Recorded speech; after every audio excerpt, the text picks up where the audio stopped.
Ela.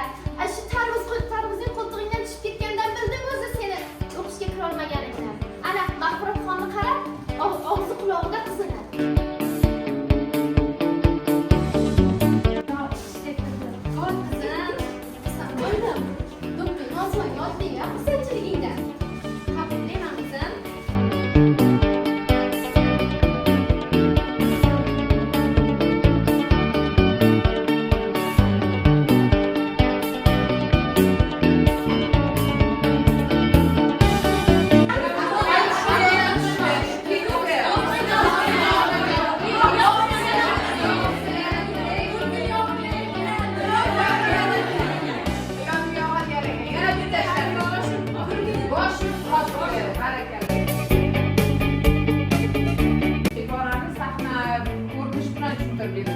Umuman esingizdan chiqib ketdi. Haqiqatan ikkita o'quvchi bilan darsni o'qishni qilsanglar qanday qo'lga keladi.